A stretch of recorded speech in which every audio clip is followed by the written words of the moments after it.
June 23rd, 2016, the Thunder and Magic complete a draft night trade, sending Serge Ibaka to Orlando in exchange for Victor Oladipo and the 12th overall pick, which would become Domantas Sabonis from Gonzaga. You probably remember this trade.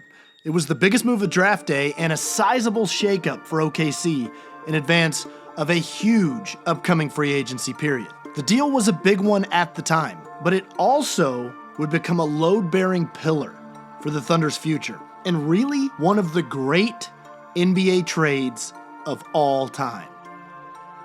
But before we even get to that, we have to rewind back to 2007. In one of his first moves as the new GM of the SuperSonics, then 29-year-old Sam Presti made a seemingly innocuous, meaningless transaction.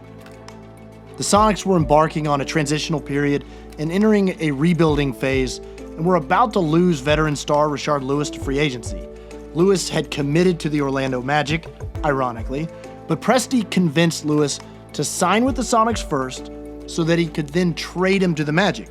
Your old sign and trade, standard in the NBA now, but at the time was kind of a radical move. Ben Cohen of the Wall Street Journal explains the reasoning.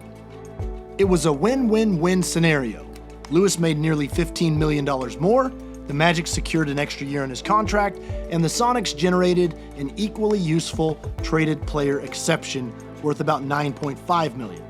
This was a groundbreaking idea for a time before general managers were seen as mad scientists in the superhero universe of the NBA. The average fan didn't even know who they were, what they did, or why anyone should pay attention to their creative salary cap maneuvering.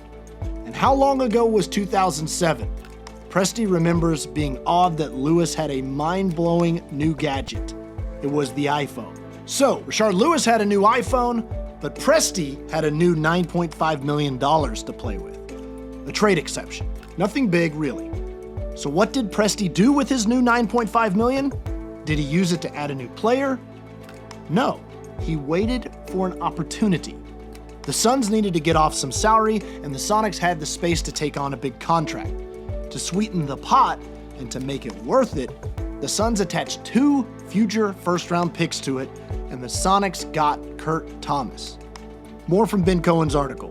The executive on the other side of the trade is no longer the general manager of the Suns. He's now the coach of the Golden State Warriors. Oh my God, Steve Kerr said. What's the 6 degrees of separation, Kevin Bacon? Kurt Thomas is now a Kevin Bacon. The Kevin Bacon of the NBA was traded again 7 months later for another draft pick. By now, Presti had turned Rashard Lewis, a player he wasn't going to sign, into 2008, 2009, and 2010 first-rounders. And it was time to turn his picks into human beings. The first pick of this new stash was number 24 overall in 2008, which became Serge Ibaka.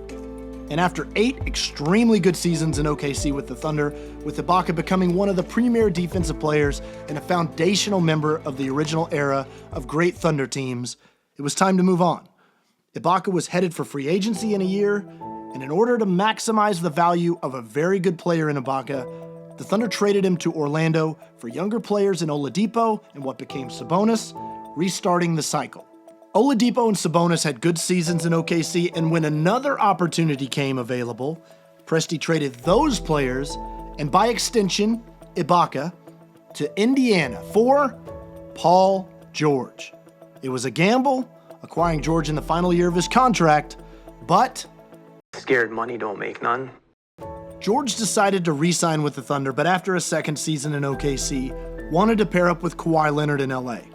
And with a unique moment to capitalize, the Thunder traded George, and by 2 degrees of separation, Serge Ibaka, for Shai Gilgeous-Alexander, Danilo Gallinari, and first-round picks in 2021, 2022, 2023, 2024, and 2026, along with pick swaps in 2023 and 2025.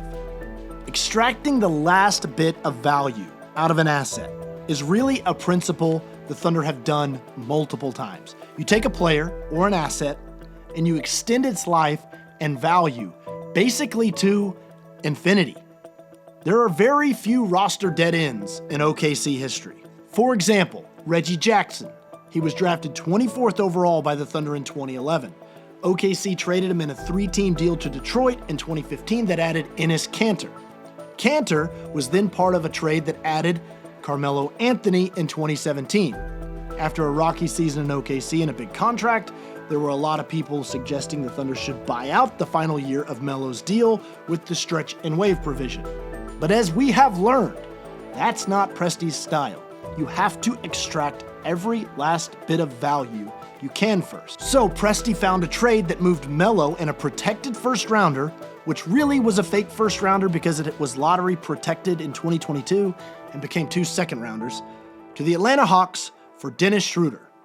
Let's just pause here though for a sidebar on the NBA multiverse, because in another world, let's say the Thunder don't add protections to their 2022 pick, which obviously became number 2 overall, which would have caused a wild ripple effect that would have probably influenced their decision to not even ever trade Paul George. Because if that pick is unprotected, that means they would have had to delay transitioning to a rebuild, because you can't rebuild if you don't own your own picks. Okay, back to Dennis Schroeder.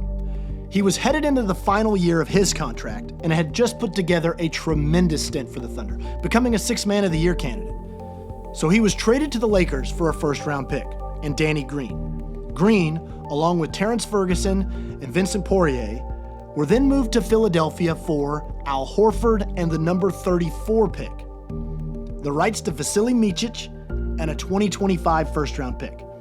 After a solid refurbishment season in OKC, Horford was moved to the Celtics for Kemba Walker, the number 16 pick in 2021, and a 2025 second-rounder. The Thunder bought out Walker, but turned the number 16 pick into 2 first-round picks, one which became Tre Mann at number 18 in 2021, and the other which has some protections on it but will be higher than number 16 at some point down the line. When you start to untangle these transactional threads, you start to see how a roster is actually built over multiple years, through seemingly minor moves and through a good bit of fortune that was only possible because of a meticulous mindset.